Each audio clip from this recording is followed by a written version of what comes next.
So what do you see? What do you see missing from this picture right here? Do you think it might have been the little Christmas tree that I promised you guys last week? If that was your guess about what's missing in this picture, you would be correct. I can say a whole lot of things about Amazon right now, but I think I'm gonna keep it at this. Never have I shopped online, and the place that I am purchasing something from, never have I ever had them just take out their money whenever they felt like it, rather than when I placed the order. It's a Friday once again. Hello, my fellow freaks, and welcome back to the channel. I hope you've all had a great week. Now, as I mentioned last week, this week I was originally planning on doing The Mean One, which is a more recent horror movie which stars David Howard Thornton, the same guy who plays Art the Clown, except in The Mean One he is playing a murderous Grinch. That was the initial plan for this week. And I am so sorry if the knowledge that I was about to watch that has disappointed anybody in the audience. However, last week on Tubi, after I watched Rare Exports, I had a memory unlocked for me. Because what came up on my recommended was this film right here, whose cover, poster, whatever you want to call it, scared the shit out of me at video rental stores when I was younger. I had completely forgotten the existence of this film until I saw that cover, and suddenly I don't how old would I have been in 2005, 2006? Like, suddenly I was transported back into the video rental store of my grandparents' Food City at like 8 or 9 years old, seeing that cover and being terrified of it, and yet at the same time not being able to look away. Kind of like the Jack Frost cover as well. It also did that for me, especially the holographic one. And so because seeing the cover on Tubi after finishing last week's film, because that unlocked such a core memory for me, like I have such a vivid memory of seeing this in the video rental store now. The reason why I'm not saying Blockbuster is because it was not a Blockbuster. It was whatever kind of video rental store that Food City had. If you're not familiar with Food City, it's like a Kroger or a Publix, but it's primarily like Kentucky and Tennessee and I think Virginia. But anyway, that is where I mostly saw this film, like every time I went in there. And so because Tubi ended up unlocking such a core memory for me, I swiftly changed what this week's movie was going to be. I knew that I had to finally watch Santa's Sleigh from 2005 and directed by David Steinman. Now, when I looked for this film on IMDb, because that's where I get like the information of when it came out, who the director was, who some of the actors are, maybe sometimes trivia and some other opinions, I like IMDb. I don't know if IMDb is a popular choice, but it's what I like. And so when I searched for it on IMDb, I wasn't even sure if I had the right film, because I guess now this is what the popular cover, poster, whatever is for this film, which I've never seen a single day in my life. And I feel like this poster, though, honestly, probably conveys the tone and atmosphere of the film a lot better than the poster that I'm familiar with, which again is this one. Maybe put them side by side. Let you guys make the comparison. This is the same movie. The posters are so crazy different. But I would say this new one that IMDb has, it does match the tone of the film a little bit more, because initially, the poster I'm familiar with, I was fully expecting this to be a really bad and a really, really low budget horror movie. I'm thinking like Charles Band arena of like low budget B film. But not only is it better made and seems like it has more of a budget, but there's some like big names in this. One of the very first faces we see is Fran Drescher, the nanny. The nanny's in it for the opening scene. But even throughout the film, I feel like there are so many faces that I recognize, even if I don't know their name. Listen, I'm not good with knowing who celebrities are. But even though it seems like it was made with a fair budget, perhaps, and it has all of these bigger names within it, does that mean that it's good? Do you need to watch Santa's Sleigh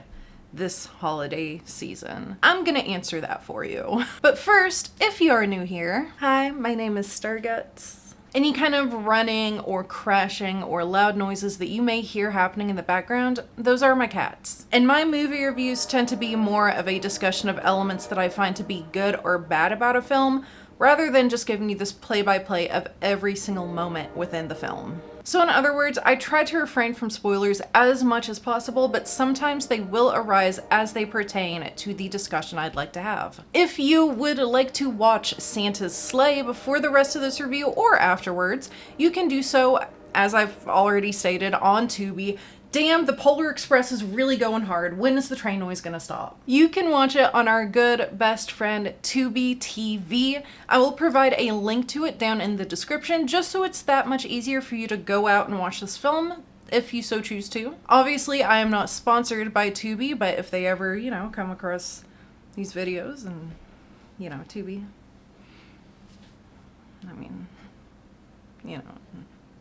I do sell you guys pretty hard, so it would be nice to be, oh, I broke my pencil. It would be nice to be sponsored so I can buy a new pencil. I didn't really break it, it's just, shh, don't tell them that, don't tell them that.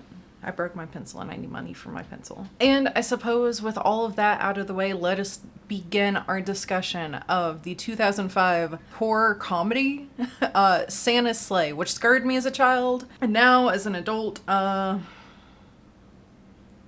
let's just talk about it. When a 1,000-year-old bet with an angel ends, the ancient jolly guy we know as Santa Claus returns to his original evil ways. But we're not just talking Krampus. Rather, Santa is the son of the devil and the Virgin Erica, making him the perfect Antichrist foil to Jesus, I guess. After Santa is freed from the duties of delivering toys and Christmas cheer, he begins wreaking havoc on the township of Hell, killing every brat from past to present that he can find. It's up to Nicholas Yuleson to stop him. Why? I don't know. I mean, I do, but it's like kind of a spoiler, but it's also probably extremely predictable as soon as you start watching it. So I don't know if I could say anything in this discussion as a spoiler just because of how predictable it is. Not even like when you're watching it, the moment you see Grandpa, which you have already probably seen within the synopsis. I'm sure I have included, if not, here he is now. The moment you see Grandpa, you know that there is something supernatural or magical going on with this dude. Like, it's very obvious. This is the Book of Claus. Been in the possession of our family for countless generations. So I guess I'm just gonna say it. Nicholas Yuleson is the grandson of the angel that placed the bet with Santa. Which, by the way, kind of funny that Satan has named his child Santa when Santa stems like from the word saint. So the devil named his kid Saint. But yeah, wow, real shocker that a kid named Nicholas Yuleson is related to an angel. By the way, I'm just gonna go ahead and say this. Right, I know, we're right in the synopsis. I don't care. I have to say this. I have to get it off my chest. I find it so hilarious how much, like, the ending part of this movie is setting up a sequel that never happens. I need to get that out of the way. The ending is, like, very heavily setting up a sequel that now 20 years down the line. I think my saga's just beginning. Where is it? More on that later. Overall, I feel like the narrative for this is just meh. And this is all stuff that I feel like I am gonna go into a little bit later. But just here in the synopsis, I feel like the narrative is very meh. And some of the more interesting moments are focused on when Santa is on the screen himself. And unfortunately, Santa is not 100% of the story. Unfortunately, we have to care about Nicholas Yuleson. I know, it sucks. Not only do we have to worry about Nicholas and his kind of hero's journey, but there's also like weird relationship trouble stuff that we spend a lot of time doing in between the Santa Claus slayings. And I'm just gonna go ahead and be honest. There's a whole lot in this that I just feel like is very boring and doesn't grab my attention. Not only that, but as I said, it's kind of predictable. The writing itself is kind of corny and predictable. There are moments where you can guess what a character is about to say. It is that predictable and cliche. What in God's name are you doing? Why, I'm just trying to spread a little Yuletide fear. The best thing about this film by far is just Santa Claus himself. If you decide to watch this, just know you're definitely not watching it for, maybe you are watching it for the story. Maybe the story's just not for me. The first time I watched it, I thought it was kind of cool. And then after that, it made me think about it a little bit more, and most of the positive that I feel about Santa's Sleigh is towards its depiction of evil Santa. I love that this is a horror movie where Santa Claus is the killer, and it's like actually Santa Claus. It's actually really true, real Santa Claus. Real Santa Claus is evil. And I will admit, some of the writing that I do like has to do with Santa's backstory, and maybe I just like it because it is truly evil Santa. They found a way to alter his origins to make Santa Claus himself truly evil. And can I say, there are so many Christmas horror movies where I am waiting for that exact thing to be the case, and it never is. Shouldn't say never. I should not say never. I have not seen every single piece of media. I'm just saying that this isn't Krampus, and this is not some random guy in a Santa suit killing people. This is the real Santa Claus who is evil. I love that. I would dare to say that this may be... Now, maybe I have to think about it for a while, because I'll say this and then I'll think of another depiction of Santa that I also like a whole lot. But in this moment that I can think of, I'm pretty sure the depiction of Santa Claus within Santa's Sleigh is my favorite depiction of Santa that I've ever seen amongst all media. And it's simply because they finally made him evil. They finally just made him evil. Thank you. This is all I've wanted from a horror movie, but I feel like most of the time what happens instead is just like a random guy or some maniac who dons a Santa suit and starts killing people. It's never actually Santa himself. Santa's sleigh, it's Santa. I'm saying, I'm not, okay. I feel like I have to clarify this in like every video. I'm not saying that it doesn't exist, that there is not another piece of media out there that doesn't have literal Santa Claus being evil. What I'm saying is that it feels more common for it to be a maniac in a Santa suit rather than literal Santa. You know, with films such as Silent Night, Deadly Night, Christmas Evil, or Don't Open Till Christmas, these are all some examples of horror movies where it's like Killer Santa, but it's not Santa. It's just a maniac in a Santa suit. That's what mostly sticks out to me about the depiction of Santa within Santa's Sleigh, is that we are finally getting literal evil Santa, not just guy in Santa suit. I'm obsessed with that because that's literally all I've ever wanted from these movies. And honestly, now that I think of it, this is the whole reason why I even brought up Charles Band. I'm surprised Charles Band hasn't. Has he? I don't know. I guess editor Rachel put it in here because I'm more liable to research when I'm editing rather than when I'm sitting here talking. Has Charles Band? This feels very Charles Band to me. Okay, even the cover of it is giving Charles Band. But I mean, I'm surprised that Charles Band has never made a killer Santa Claus movie where it's literal evil Santa Claus. That seems like right in his field house. But I digress. Another thing that I really like about this depiction of Santa Claus is that right from the moment this film starts, you can tell that Santa is being played by a WWE wrestler.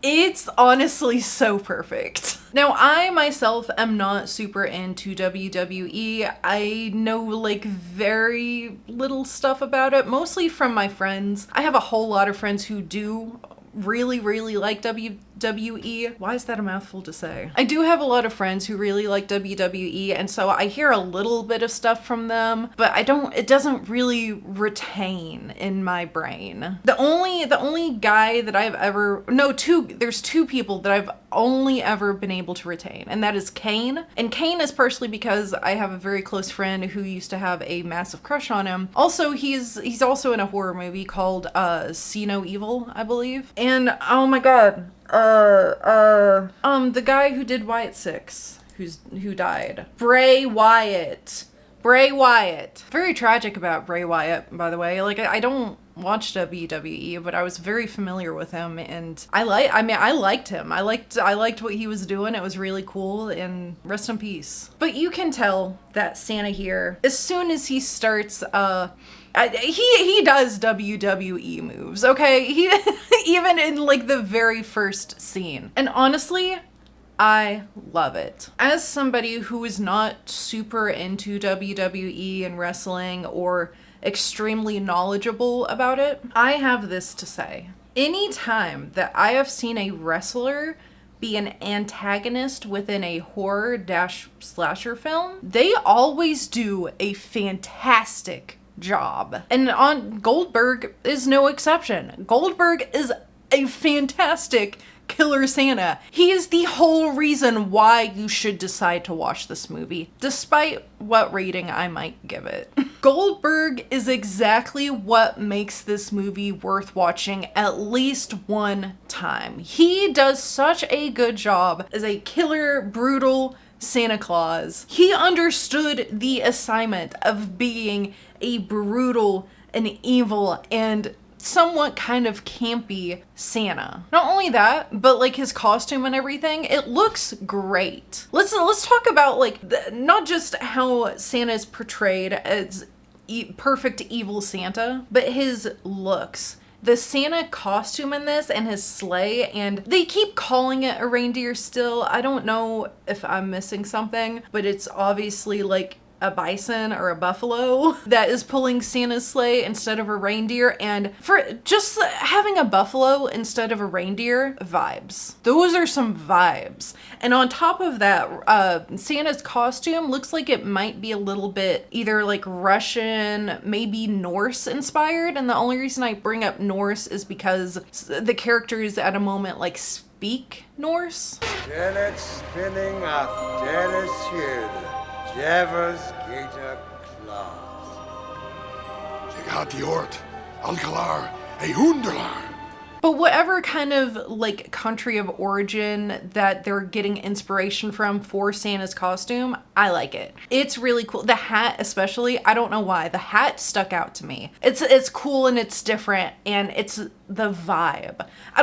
There's like a whole different, more like a tundra winter vibe about the Santa that I love a whole lot. Oh, and also another perhaps Norse inspiration of his of Santa's character design here is the braids in his hair. He has braids not only in his hair but in his beard as well, and that I love the way the Santa Claus looks, dude. They did such a good job with the appearance of Santa in this. They did such a good job, not only with Santa's backstory and making him like truly evil and finding a way to make an origin for him to where that explains why Santa Claus is evil now, but his appearance is so stellar. I'm so obsessed with it. Also, I can feel your eyes in the audience, and I can feel all of the metaphorical guns being pointed at my head. So I'm letting you know, I'm being held at gunpoint by you freaks. You guys are holding the gun to my head right now. You are forcing me to admit this.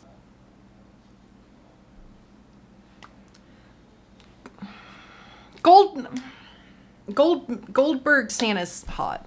Okay? Okay. Fine. I said it. The Goldberg version, he's hot. Oh no, he's hot. Fine, I said it. Do you feel better? Do you feel so good? Do you feel so proud of yourself for holding me at gunpoint and forcing me to say that on the internet for free? Never in my life have I ever said that any depiction of Santa Claus is hot until this movie. I hope you guys are happy. I hope you're proud of yourselves. I'm not proud of myself. Now, I hope you sleep so soundly knowing that I admitted that to you. So I guess before getting into all of the reasons why I'm going to rate this, the rating that I'm going to rate it, basically, let me at least first really quickly list off just a few more things that I do really like about this film. So first of all, it does have some camp in it that I enjoyed. And have a very happy holiday there, Mrs. Talbot. Don't use that political language shit with me. It's Christmas. Wish me Merry Christmas. I'm sorry. Merry Christmas, Mrs. Talbot.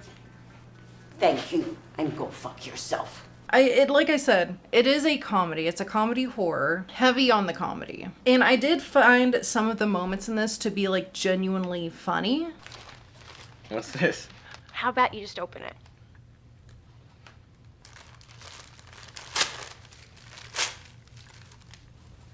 You got me a gun? I don't mean to sound ungrateful, but what are you fucking But both the comedy and the campiness are way more prominent in this film within its first half rather than its second half. The second half feels like it's trying to tell a little bit more of a serious hero's journey type of narrative surrounding Nick, and we'll probably get a little bit more into that here in a second. I also really loved the small little inclusion of some stop motion animation. When we get the backstory of how Santa Claus became a joyous Christmas cheer figure, it's like a little segment on the bet, the 1,000 year bet. I thought that was really cute, and it was also a nice touch because it reminded me of the Rankin and Bass production, like Frosty and Rudolph. The Year Without a Santa Claus, is that one of them also? Anyway, it gave me that kind of vibe, and I thought it was like just a really cute small inclusion. I love stop motion, and so anytime stop motion is like a little, even just a small part of the film, I do really like it. I think I'm a sucker for stop motion, what can I say? Okay, now on to all the bad stuff. It's not really bad. Bad is the wrong word to use for this film. Maybe instead just very, very boring. Anytime Santa is not on the screen, I just completely lose interest in the movie as a whole. And no, it doesn't have anything to do with him being hot. Just the whole Nick, once it starts focusing way more on Nick, the whole Nick part of the story, to me, I just felt like meh. And like I said earlier in the synopsis, once it gets focused more on that, it becomes very predictable and very cliche in several ways. Also, Nick and Mary are both written so stupid. They're written so stupid. And how is their stupidity different than like perhaps the stupidity of Arby and Wendy from Poltergeist? Well, it's because the stupidity of Nick and Mary, they're more frustrating than fun. They're frustrating as hell. How do I say this without giving too much away? You know what? Who cares? Who cares? There's a moment where they go into a bunker to stay safe, and then Mary thinks it's an incredible idea to like immediately leave the bunker. Hey, Nikki. I'll go get her. And I also feel like the corniness of Nick's whole hero character is only amplified by the fact that this film is so heavily setting up a sequel. Can I say, there's even a moment when Santa is looking at the Book of Claus, or basically the Santa history book is what it is. And there is a depiction of 3 Santas together, one of which is the classic red Santa, but then there is also a blue and a green Santa. And because of how much towards the let's say last 30 minutes, because so much of the last 30 minutes feels like it is building up to a sequel, it gives me the idea that not only were they perhaps planning to have multiple Santas, as you do, right? But also perhaps they were planning this to be a trilogy. This is just an idea that I have pulled out of my ass and has no factual weight. I am putting together context clues of how the film ends and some of the cliffhangers and little clues for the next film that it gives you in these last 30 minutes. I'm just making assumptions or guesses off of that. I assumed that there were supposed to be 3 Santas that we eventually meet, 3 movies, make it a trilogy. As you do with slasher horror, you have to at least have a trilogy. And I feel like because they were expecting the sequel so hard, that's what adds to so much corniness of it. Again, especially towards the end. Chest, nut. Oh my god, some of the lines. Have I shared the one line? I think my saga's just beginning. If it had happened, would it have been good? Probably not. And that's probably why it did not happen. Would I have still watched them all? Yeah, I mean, I probably would have, just out of morbid curiosity. I'm actually very surprised that a sequel didn't happen, because I feel like there are other films that are way worse that have gotten sequels. So even if this is something that bombed at the box office, did it even get Editor Rachel, research, is this even a theatrical release? Or maybe it stays true to the initial cover that I know. Maybe it was a straight-to-home movie that somehow got some bigger actor names in it. I don't know. Editor Rachel here, so the answer is just both. Primarily, it is known for being a straight-to-DVD release, although it did have some very limited theatrical releases in Canada and the US, but primarily it seems like it's straight to DVD. And it also seems like maybe it's a lot lower budget than what I expected it to be, or not what I expected it to be. The cover looks like it is a low budget B movie, but when you actually watch it, they have some bigger names in it. And allegedly the film budget was in the low millions, although I can't find an actual number, and the source on that is unreliable. So I have no idea what this film cost. But apparently it might be lower budget than how it appears. I just feel like I'm surprised it didn't get a sequel, because so many worse things have gotten sequels. Also, the writing is good for the first 10 minutes. And it is exactly 10 minutes. I did look because I thought it would be funny to give you the exact time that I thought the writing falls off. And turns out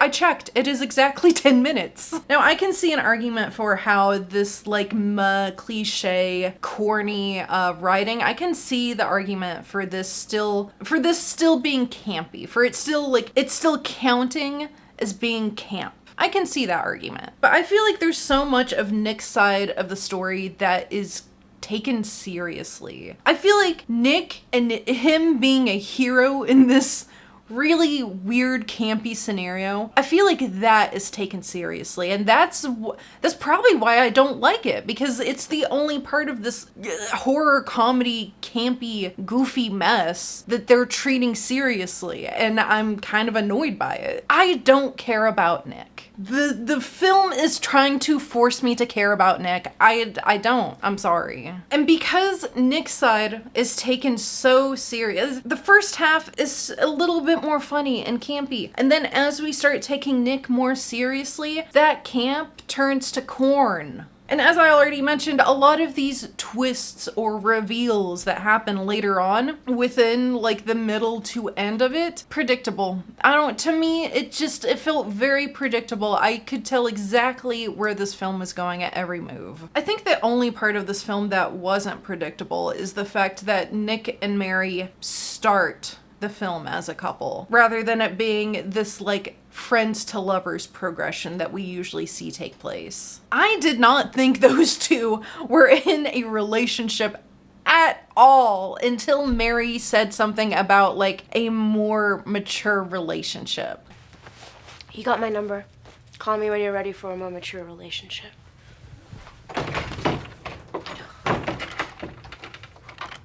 I 100% got the vibe that they were still in the friend phase. Yeah, I get it. They're obviously going to be love interests. That's duh. That's a predictable part. What I did not predict is that they're already together. They act so much just like friends, and maybe I don't want to give this movie too much credit. I don't want to give it too much credit, but maybe that's part of the point of their relationship progression, is that because Mary says something about Nick never making the first move. And so maybe that's why in this relationship they seem way more like they're just friends. But yeah, I didn't guess. I could not have guessed that at all. They 100%, even like later, even halfway through the movie, there's never a moment where I'm not like, these are best friends, not lovers. And finally, maybe I should talk about the kills some. The kills in this movie are also pretty meh. Now, this is what I would call like clean Hollywood slasher. What I mean by that is usually when a slasher movie is done by like a bigger Hollywood production, the kills are not going to be as extreme, and half the time we don't even see them take place on the screen. That's what I mean by clean Hollywood slasher. You get to see some blood, you get to see some kills, but you don't get to see like Terrifier levels of stuff. You know what I mean? It's a little bit more digestible for normal audiences, not freaks like us. Honestly, the best kills in this film are in the literal opening scene. The literal cold open of the film has the best kill sequence in the entire film. Sorry, but it's the truth. It's the one where I feel like we get to see Santa in like the most action. We get to see more of the kills. Like I said, a lot of the times the kills are happening like just off screen, or we just barely get to see it, or we see the aftermath. I'm not saying we never see a kill happen on screen, but I'm just saying there's always some kind of, not always, there's often a trick to divert our attention and not actually show us. Which, you know, maybe that's not really a complaint, but it's just something to note. Oh, and by the way, the dog dies. And it's funny.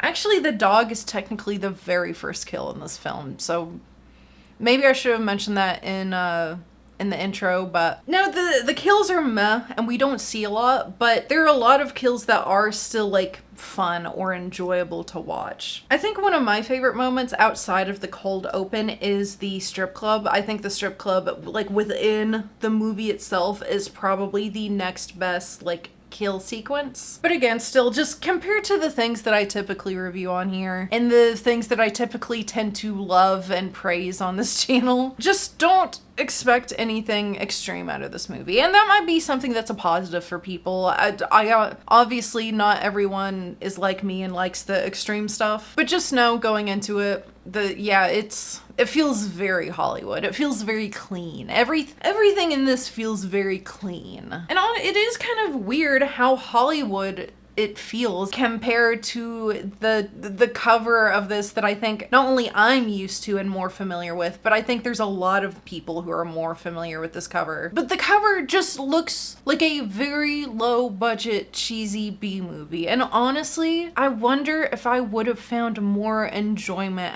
out of this film if it was just more blatantly bad. You know, does that make sense? I think I might have enjoyed this more if it was a low budget B movie, if it wasn't so clean in Hollywood like this. Overall, I would say maybe make a point to watch Santa's Sleigh at least one time in your life. And that would just be for any of the fun, campy things that the film does do, and also to see like this cool this cool depiction of Santa. But personally, I am kind of too bored to sit through the whole thing again. I don't know. Like, I don't know if I'm gonna put this into my rotation of Christmas horror movies. Like I said, that the major highlight of this is just Goldberg as Santa Claus, and no, it's not, but I like this depiction of Santa a lot. I love that it is, you know, a really true evil Santa Claus, and I like his outfit. I like his backstory pretty okay. There's a lot going on with Santa himself that I love about this movie, which is why it makes me kind of sad that I find such a big chunk of it so boring. I want to love this movie. I came into this movie expecting to love it, and instead I don't know, man. The main reason to watch this is for Goldberg as Santa Claus. Honestly, Santa Claus is the best part of the whole film. Watch it at least one time in your life. just to see Goldberg as Santa. And as the real Santa being evil rather than just some random maniac in a Santa suit. I've been searching for that my whole life. So why did half the movie have to be boring as fuck? Charles Band, you know what to do. And again, in case I haven't praised him enough, Goldberg is a fantastic evil Santa Claus. I think we need to be casting way more WWE wrestlers as horror movie slashers and antagonists, because anytime I've seen it done, they do such a good job. It's almost like they're performers already. I think more than anything, I am just sad that I find the film more boring than anything else. Because as I've already mentioned, I love the depiction of Santa in this. I love Goldberg's Santa. I like the backstory of why it is that Santa's evil and that is literal Santa. And then of course, like I said, there are a few other things that I like, such as the stop motion part and... well, what was the, I don't even remember what the other thing was now.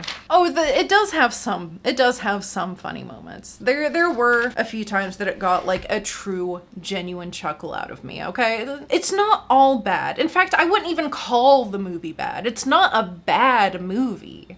It's just a little boring at times. I want to love this. I want to love this so hard, but anytime that Santa is not on the screen, I could not give less of a shit. And so with all of that out of the way, what tier will I be giving Santa's sleigh? Honestly, I kind of don't like putting it at this tier. But at the same time, I haven't really been able to find a reason yet why it should be at least one tier higher. So unfortunately, it's gonna be going into the C tier.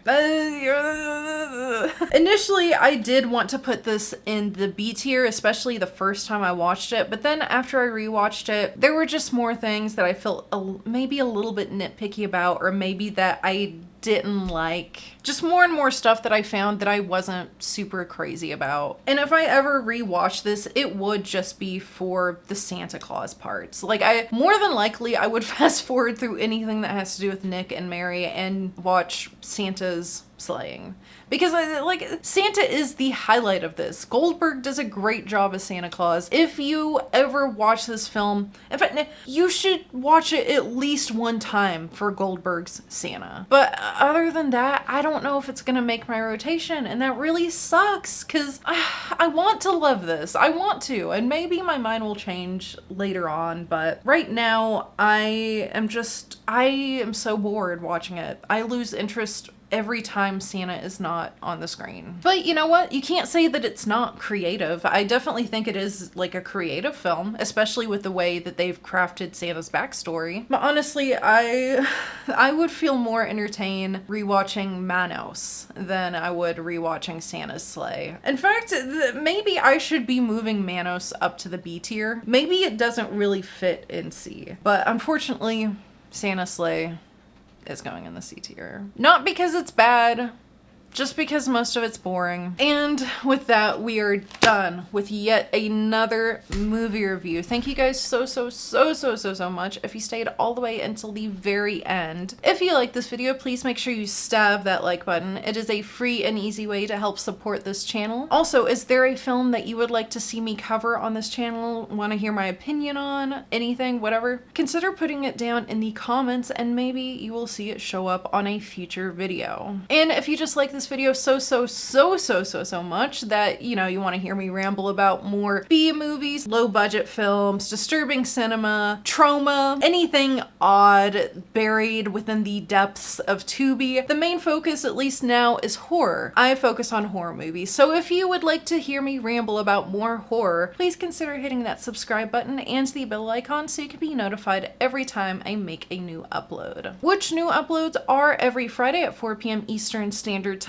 And on the screen are some of my socials as well. Now, I have been doing live streams for the last few weeks. Unfortunately, with how busy this holiday season is, I think I might pause the live streams until the next year, meaning in January. I'm really sorry for those of you who tune in and enjoy it. I'm looking at you, Danny, I'm sorry. But with the chaos of the holiday season, I think I just need to focus on normal videos and the holiday times. And in January, we will be continuing live streams. In fact, I think the first live stream that I will do in January will be going over all of the ranks that I have put films at and saying, do I want to keep them there or should they be moved? Now, just one final thank you so much to all of you that stayed until the very, very end.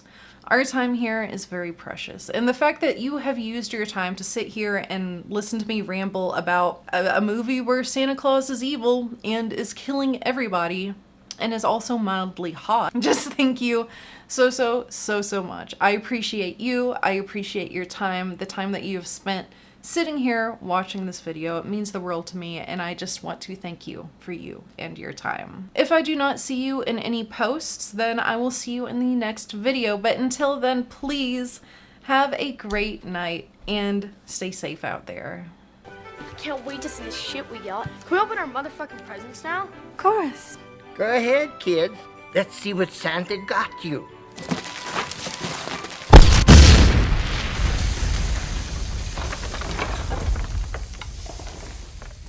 Fuck.